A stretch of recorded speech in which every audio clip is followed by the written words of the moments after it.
You can either choose to lie down and just like throw a pity party every single day, or you can wake up and kick today in the beans, if you will. That's just kind of where I had to go. When people first hear that they need a stoma, one of the first questions they have is, will my life ever return to normal? Today, I'd like you to meet someone who I think the answer is a definite yes. I'm going to introduce Joe Marvin. I think he's got a story that you're going to be very interested in hearing. I want to say thank you for being here. I would like to ask you what led to your stoma and what was it like when you first realized that you needed to get one? So I've had two. So I had my first surgery in July. I'm coming up on 11 years next week. So 11 years ago, I got my first ileostomy. I was misdiagnosed with ulcerative colitis initially. Found out it was Crohn's years later. Uh, Everything kind of just went all at once. I was diagnosed with UC at 16, and by the time I was 18, my colitis, now Crohn's that we know, ate a hole through my large intestine. So in about 2 years, my colon ruptured as I was getting wheeled into surgery. So that led to my first ileostomy. So I got that at 18, right before my 19th birthday. I had that for about 6 or 7 months and ended up getting like a temporary one. They gave me a J pouch and then reversed the surgery. And I rocked a J pouch for about 8 years. And then in December of 2023, I got my second and now permanent ileostomy. What was Uh, going on with the J pouch that it wasn't working?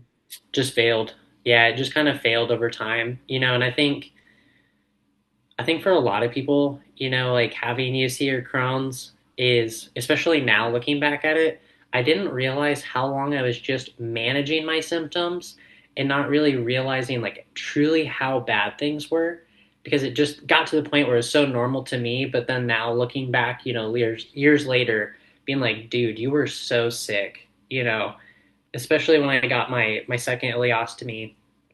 I was constantly losing weight. I couldn't keep weight on, and I really started noticing it when I was working out.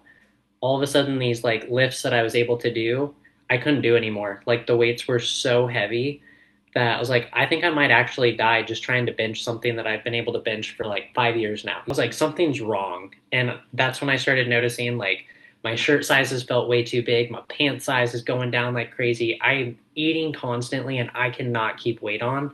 Eventually, it just turned into like a bowel blockage from hell, quite literally. I was in the hospital for about a month and a half, and my option was you can get a temporary ileostomy, or you can be on TPN and not eat for 3 months. And I don't know about you, Lawrence, but I love food. I was like, give me the bag. I've done it before. I can do it again. And we had just my daughter was just born too, all at that same time with that second one. So it kind of was just like a whirlwind for the second one.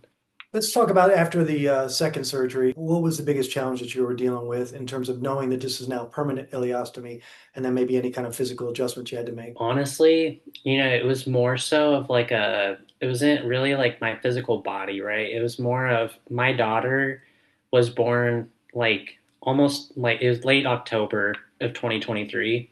I barely got to hold her for the first few months of her life. That was what was actually really hard. She was born November. I was pretty much in the hospital. Pretty much the second she turned 2 weeks old, I was in the hospital for the next month and a half. Finally getting the surgery early December, I wasn't really able to hold her because she was so wiggly. Like little babies are so squirmy. And my daughter has never really loved being held. She's always just kind of been a force to be reckoned with. So even, at a couple of months old, she was just kicking and flailing all the time. As you all know, when you get your abdomen cut open, it doesn't feel great, for a while. It hurts to laugh, it hurts to cough, it hurts, sudden movements. And now you introduce this like life force that's just like wiggly and such. So I couldn't really even hold my daughter, for months. And I think honestly, that was probably the hardest thing. At what point did you realize, and I know you've had two now, so you had some experience with this, but what point did you realize, all right, listen, this is my new permanent setup. Life isn't Mhm. over, it's just going to be different. Having the first surgery, waking up and waking up with this stoma, which was a really weird sight to be seen, right? And that was the first time I felt better in 2 years. After my first surgery, just like my since my UC was so aggressive then, and then once again waking up from this second surgery after having bowel blockages for the last like month and a half, just being like, dang, dude, like I feel pretty good right now. It was more so of like, even though they told me it was a temporary ileostomy again, I was like, do I really want to like try doing this again? The answer was no. Like, that's one more surgery I got to add to the list. That's more time off of work. That's more time, that I got to like recover from a pretty gnarly surgery, even to get reconnected and have everything reversed. So ultimately, I kind of came to my surgeon and I was like, do we have to like reverse this? Like, can we just keep it? That was pretty immediate. That was like a month or two after having my surgery. And I was just ready to live with it at that point. And you were pretty young. I mean, 18 or 19 to get that first surgery. I mean, how did that affect your self-esteem? How did you deal with that emotional side of it? I think for me, like at 19, getting my first ileostomy, having my, I joined a fraternity and I really did not know how that was going to go.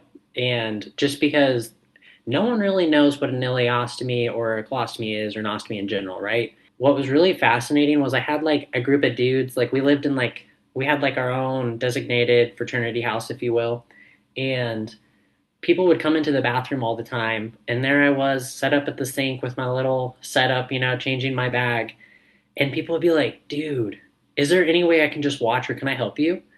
And I was like, really? Like, this is, I could poop on you right now, you know?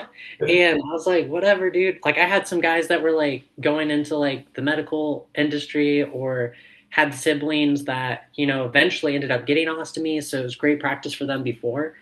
And so a lot of these guys were like so supportive of me having an ostomy and they thought it was so cool. And maybe that's just because like dudes are weird, right? And we're like, whatever's weird is cool. And so that was a huge, huge, huge like help to me, was having like a group of dudes that were like so supportive of it. And, then like getting my second ostomy, having my wife, there for the whole process, super supportive. Like she'd heard stories of me having a bag before, so like it was obviously like a shock because one day I had a bag and I didn't, before. But it's like one of those things like when you say I do, like you sign up for a lot of things, right? Where it's just like we made a vow to each other, like for better or for worse, and right now it's worse, but it's gonna get better. And here we are, and like we're pushing through it right together now as a unit, and it's not just like a solo fight.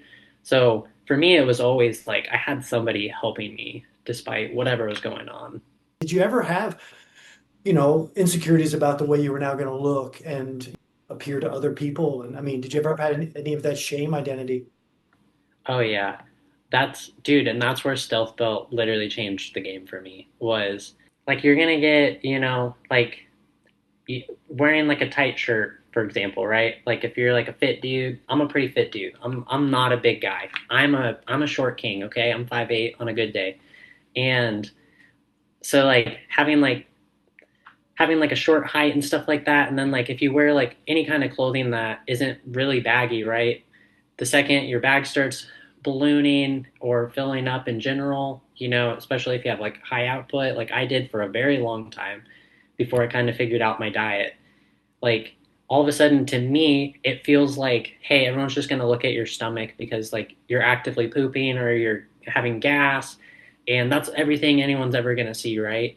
That's where I was so thankful for like having a stealth belt, just because like to me it kind of felt like a safety blanket where it held everything in place. I didn't really have to worry about, leaks happening here or there, or if I did have a leak, dude, it was going to catch almost 100% of it. Like I sent a video to you, Yeah. this weekend. I went on a 10-mile run last week, and people see me running all the time with a stealth belt, right? I don't wear a shirt here in Nebraska. It's crazy humid right now and hot.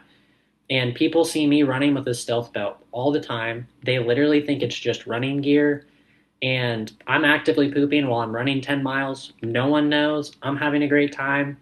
And, my bag totally blew out. Like it actually peeled off, like 95% of it peeled off. I only had about this much like hanging on by a thread. And if I wouldn't have had my stealth belt, the whole thing would have just fell off if I was using just like a normal band that comes with your supplies. So having, something like a stealth belt just to kind of hold everything in place is just like has always been like a game changer for me.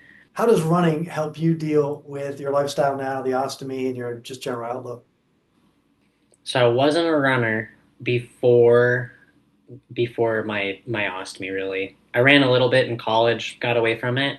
More than anything, all running ever was supposed to be was just supposed to be from hospital bed to 5K. That was my end goal. At some point in time, I found that I wasn't using headphones anymore while I was running to distract myself from what I was doing. And I just kind of fell in love with running. It was completely by accident. And what I noticed was, it was a great way to start my day. It clears my head. I work at like 3 in the morning, so I normally run before I go into work. Sometimes I run to work and I run home, and it's just been like a great way to just like start my day, clear my head. But then what I also noticed was it kind of gets like my all of my bowels just kind of working, dude. I don't know why. It makes my stomach feel so much better. Like I can tell the difference between when I do and I don't run. So I do run like 6 or 7 days a week normally, and even if it's just a couple of miles a day, but it makes my stomach literally feel so much better. I don't know if there's like science to that or what the deal is, but that's literally why I just kept doing it. I never stopped. I ended up accidentally starting a run club here in Omaha at the coffee shop I work for. So now I've got like 20 other crazies that join me every Saturday morning, and like we log miles, have a good time. But yeah, it was by accident, mostly just to get back in shape, and then I found out that I really enjoyed it, and it helped my stomach quite a bit. What has the experiences you've had medically and dealing with an ostomy specifically, what has that taught you about yourself that you don't think you may have learned otherwise? I don't know. I feel like you kind of just learn that you have to be resilient at some point in time. Like it's just gonna be this is just kind of how it is now. Like there's not really any other way around it other than like matter of fact, like you now have an ostomy and you can either choose to lie down and just like throw a pity party every single day, or you can wake up and kick today in the beans, if you will. And that's just kind of where I had to go was I could sit down and throw myself a pity party, or I could get up and I could move forward. And it really was that simple of I'm not going to be a victim, I'm going to be a champion. Okay, last question. What advice do you have for someone that's about to get an ostomy? Just tell them what's the best perspective you can give them as they embrace on this new, scary, and daunting journey. Get a convex appliance or something convex. They sent me out of the hospital multiple times, getting like only giving me flat appliances. I didn't know convex was a thing. No one ever told me. Being a skinny dude, being very active, I would get leaks so bad at 19 and then once again, at 27 having that. But then getting something with like a convex appliance, my leaks went down where now I can like leave an appliance on, you know, a couple of times a day before I need to change, and I'm not experiencing leaks nearly as much as I used to, despite how active I am. And no one told me that, until I got my second ileostomy, and that was a huge game changer for me. Give me something on the mindset for this person. You really got to stay positive. I mean, like waking up from surgery, you're gonna feel like crap. Like there's no way around it, and you're gonna have to relearn all these things. Like as far as like now, you got to learn how to change a bag. You're gonna have this new fear unlocked that you didn't know you had. Where what if I'm out in public and my bag leaks or this or that? And like there's gonna just be like this huge adjustment factor of getting over some of these fears. But it's kind of like riding a bike, dude. It's like the more you do it, the better you get at it, and eventually you start building that self confidence. You can take them training wheels off and you can go full send it anywhere you want. You can go do anything, right? And it's just going to take some time, but you're not alone. Look for resources like YouTube, dude. There's so many great voices on YouTube. The Stealth Belt page has a ton of great content of other osteomates and stuff that you've put, where there's just so much good stuff out there. So look around, like you're not alone. There's literally so many other people going through the same exact thing as you, and you don't have to feel alone when you're surrounded by warriors. All right, Joe. Hey, listen, appreciate your time today. Thank you for your advice and your insight, and we look forward to seeing you out there running on the road, buddy. Yeah, you too, Lawrence. We'll see ya.